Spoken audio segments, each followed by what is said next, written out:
Yang perlu sampean ketahui adalah sumber daya pakan. Karena ingat bos, kalau sampean ternak ayam kampung, ya khusus ayam kampung seperti ini, dan sampean masih mengandalkan pakan.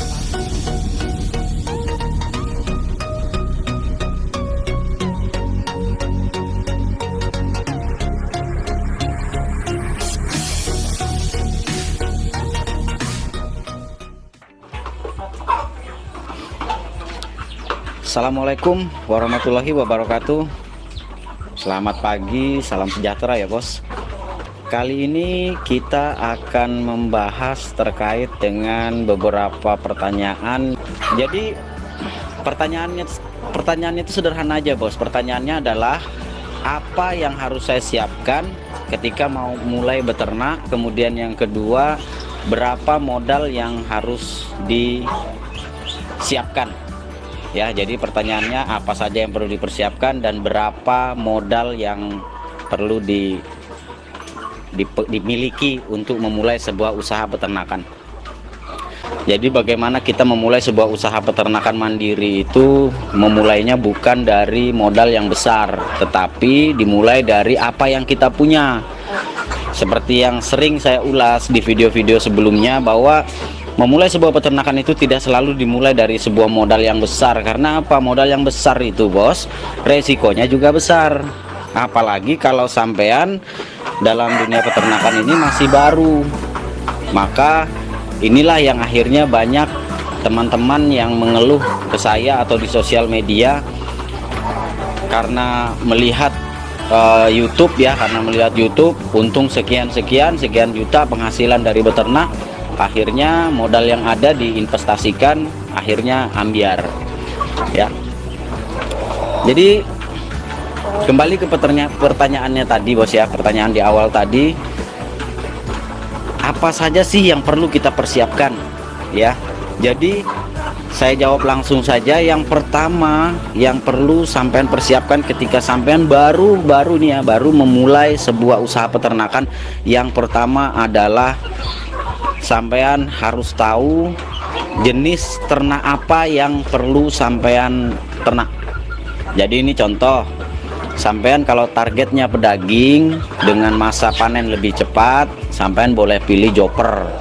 Atau sampean mau lebih cepat lagi, sampean boleh pilih broiler. Tentunya untuk membuat sebuah kandang panggung broiler ya, sistem close, itu biayanya juga nggak sedikit ya. Di sini saya berbicara soal yang kecil-kecil dulu lah bos ya, jangan langsung kemaru main gede, main ribuan, pokoknya intinya kita mainnya dari apa yang sampean punya dulu.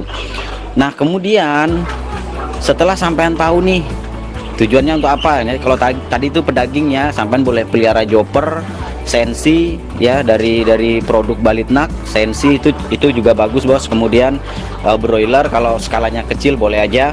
Kemudian kalau petelur, sampean boleh melirik KUB, boleh melirik AKY ya. Ini baru-baru ini ada AKAS.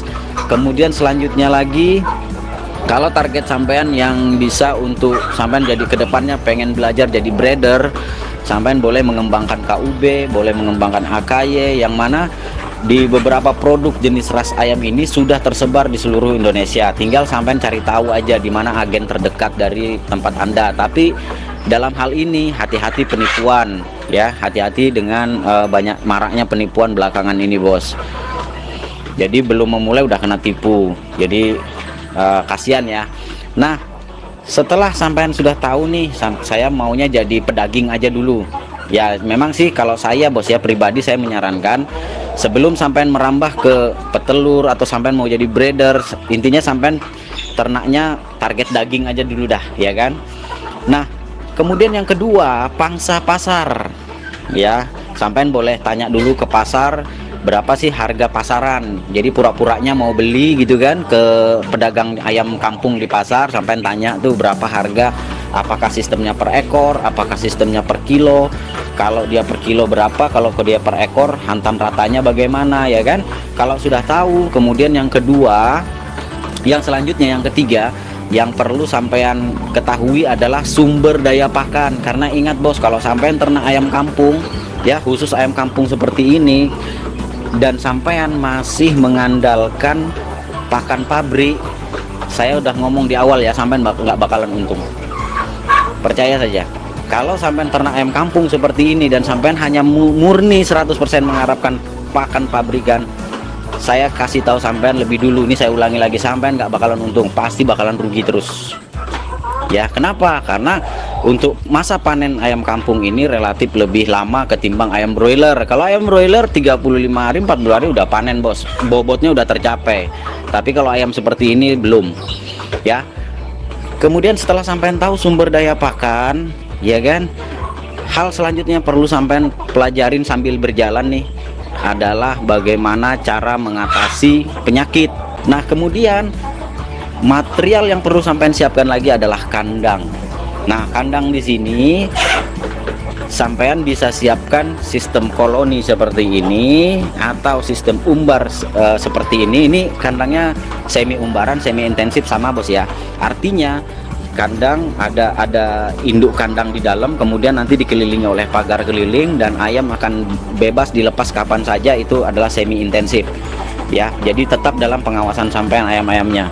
Semi intensif jauh lebih menjanjikan ya ketimbang ayam yang diumbar bebas. Kenapa? Karena kontrolnya, bos, kontrolnya lebih terjaga. Itu kalau kandang semi intensif, dan ayam pun masih bebas untuk mencari makan. Di sini sampai bisa sedikit menekan biaya pakan. Ya. Nah, yang terakhir dan tidak kalah penting, ayam apa nih dan berapa jumlah ekor? Nah, ini juga pertanyaan yang kemarin ditanyakan. Berapa jumlah ekor yang layak untuk dipelihara di awal? Apakah saya harus beli anakan atau saya harus beli indukan? Sebenarnya ini juga sudah pernah saya ulas di video sebelumnya ya, bos. Kalau sampean sebagai pemula, benar-benar pemula dan baru belajar, sampean sebaiknya memulainya dari indukan dulu. Kenapa? Karena pertama, presentasi tingkat kematian dari indukan ini lebih kecil, ya, lebih kecil. Ayam sudah relatif lebih tahan.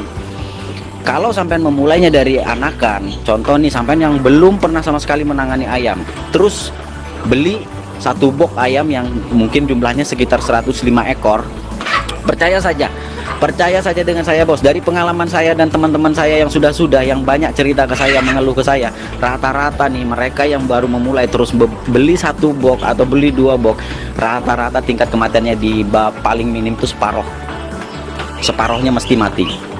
Ya, jadi di sini pentingnya kita memulainya dari indukan. Ini cara menyiasati, bos ya, cara menyiasatinya. Jadi sampean memulainya dari indukan. Berapa jumlahnya?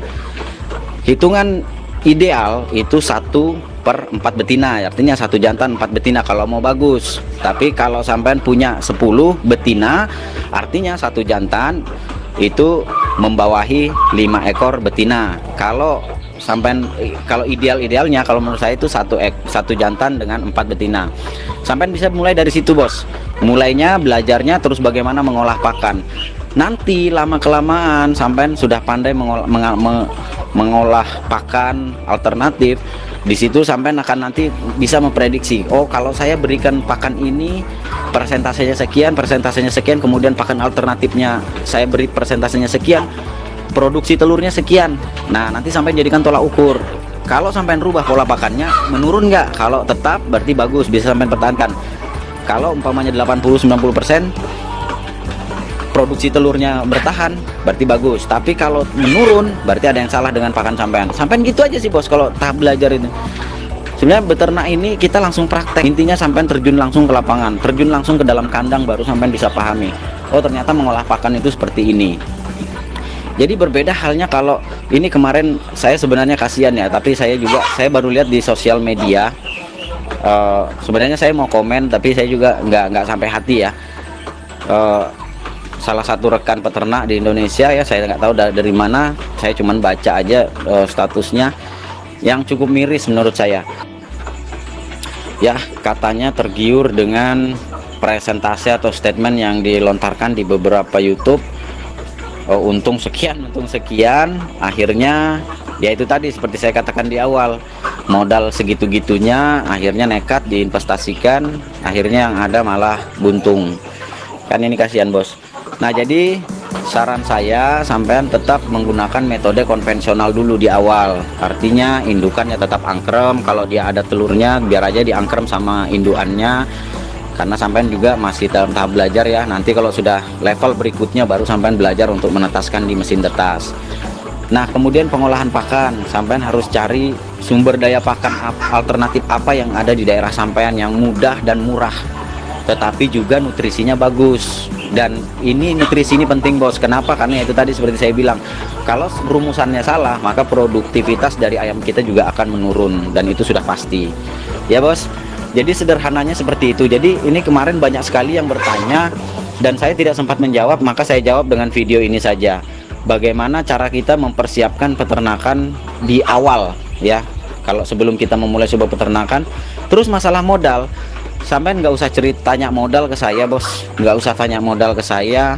Terus karena gini, karena modal itu menurut saya relatif ya, relatif, dan itu semua kembali ke kapasitas masing-masing kita. Kalau saya tetapkan sekian standar modal, maka itu nggak relevan. Kenapa? Karena belum tentu ketika saya bilang angka sekian, maka belum tentu sampean mampu ya. Jadi idealnya itu gini, kalau masalah modal, mulailah dari apa yang sampean punya. Kalau sampean punyanya sepasang ayam, ya sepasang ayam itu dulu sampean ingon baik-baik, sampean rawat baik-baik. Nanti dari sepasang itulah nanti akan jadi banyak, insya Allah ya. Jadi prinsipnya bos, beternak itu sederhana. Beternak itu sangat sederhana, sederhana sekali menurut saya. Yang penting sampean terus mau praktek, terus mau belajar. Itu saja dulu video kita kali ini ya bos ya. Semoga terus menginspirasi dan memotivasi sampean untuk terus beternak skala rumahan mandiri.